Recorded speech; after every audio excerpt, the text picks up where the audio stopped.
Hi. So, hold on. I dropped it. What happened? Okay. So, hi. Some of you may know me, some of you may not. So, my name is Molly, and,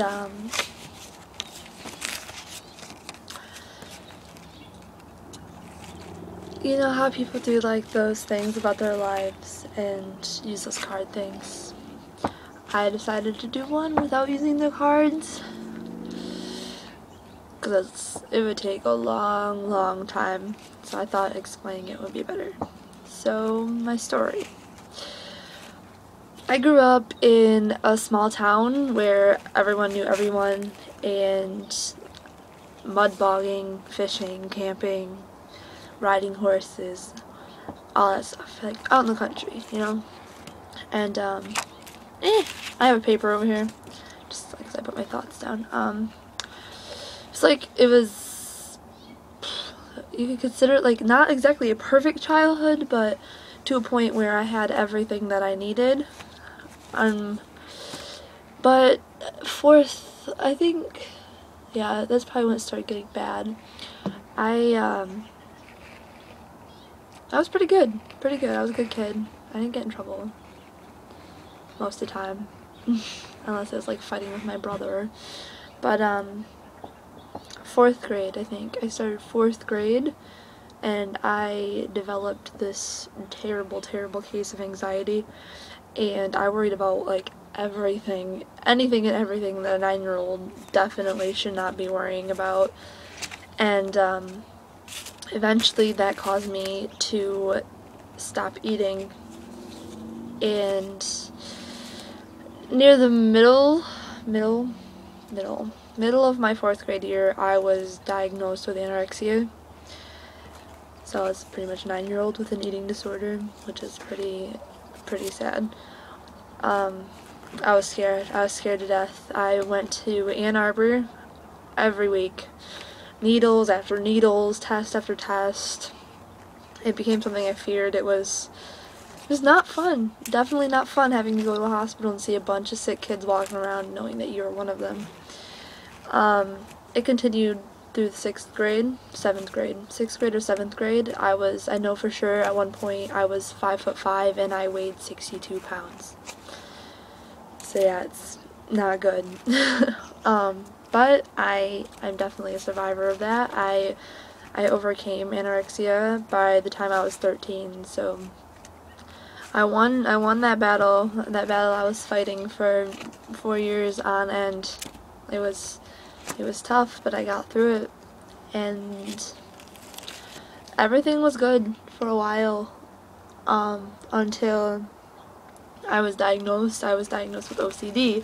After I overcame anorexia, I started, like, I guess, knowing that was gone, I needed some sort of comfort to worry about something still, because, like, the anorexia, I had to worry about eating, not eating, because stupid. But, so I guess I needed to be in control of something else, so I was diagnosed with OCD, and it controlled me like no other.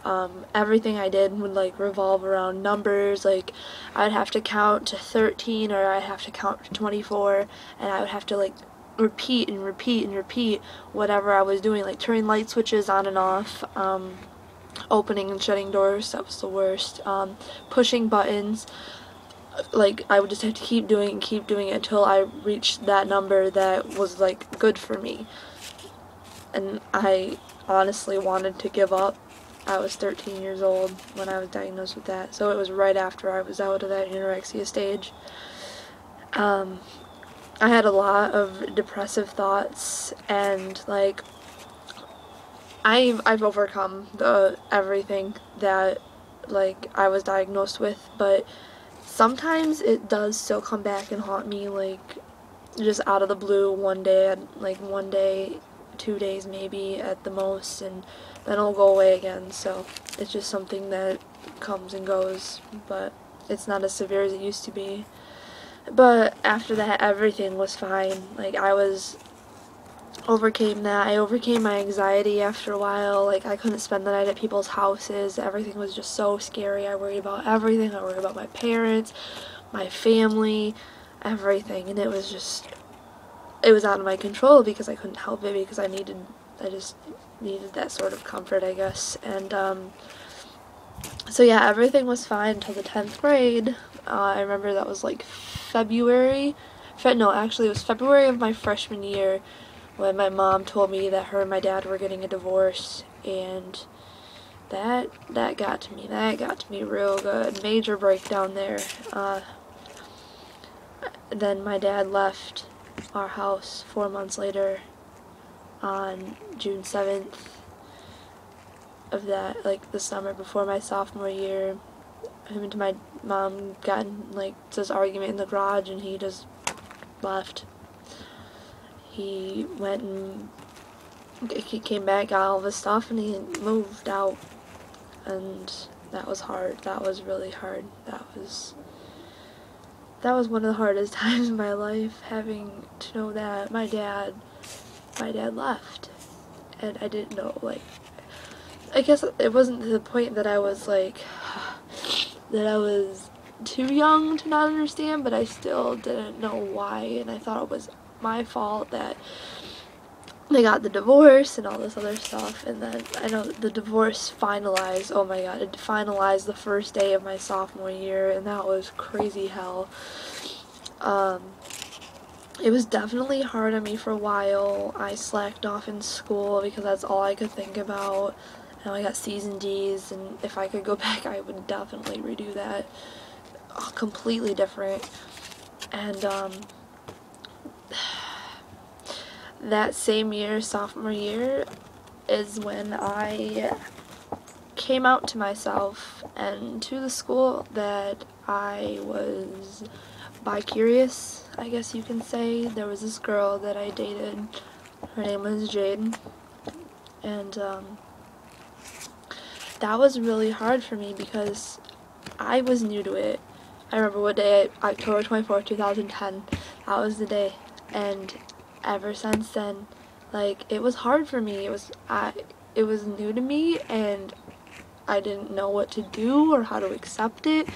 And every day I had to deal with bullying constantly, just people talking and talking about it and how it's so wrong and ew, that's gross. I'm like, yeah, it may be different, but that doesn't mean it's wrong.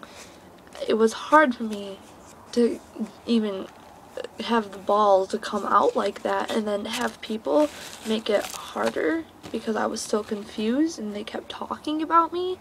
That did not help at all.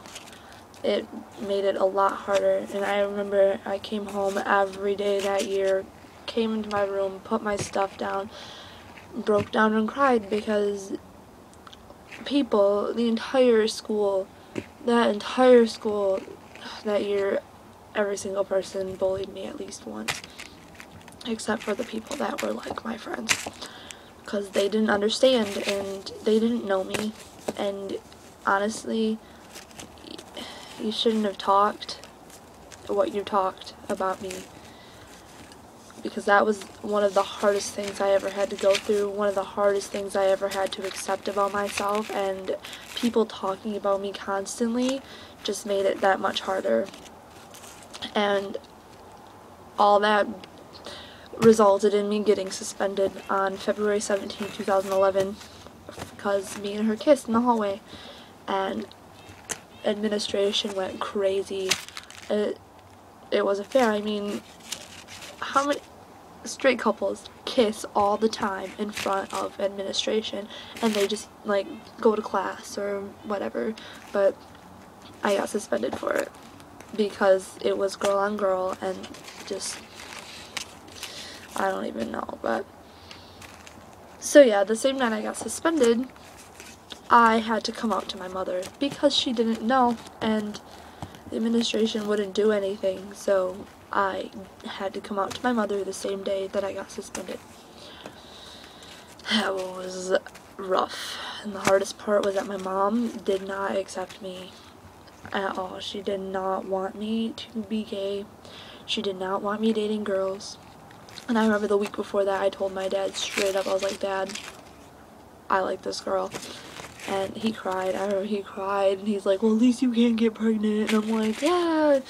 But my mom did not like that. And then my dad started not liking it. And then I got grounded for 5 months, and no one accepted me. No one at home, no one at school. Just no one wanted me. Just no one thought it was okay. And that was definitely the hardest thing. But I don't know, I've come to realize that you definitely are who, like, I've matured over my high school, most definitely, like, from freshman, sophomore, even junior till now. I definitely have become a better person, and you are who you are, and, like, no one has the right to say anything about that at all, because it's none of their business. They are who they are, so they should not be criticizing who you are. And bullying is just stupid, and it just needs to stop, because it's, what's the point? You know, like, if you okay, say you came out one day, right? You wouldn't want people talking behind your back, especially if you were confused and didn't know what to do. You wouldn't want that. So why would you want to do that to someone else? Because it definitely emotionally damaged me for a while, and it took me a long time to get over it. But, you know, you gotta do what you gotta do. And if people are gonna talk, you gotta learn from it and grow stronger. I definitely grew stronger from it, and I'd like to thank everyone that talked about me that year. Thank you, because you made me a stronger person, because I know for a fact I'm strong. I'm a good person. I just don't understand why you'd have to do that and try to make someone feel bad for something that they are when that's not okay. So, I mean, you can go ahead and think about, like, whatever you need to think about me, because I don't care. Most definitely do not care anymore. Because after this year, I'm not going to see 99% of you ever again. And I don't know. So my life is good right now. My life is wonderful. Like, everyone in it is just amazing, and they're so supportive. And so yeah, well, I guess that's my story. Do with it as you wish. I guess, I don't know. It's who I am, and it's perfect. So, thanks.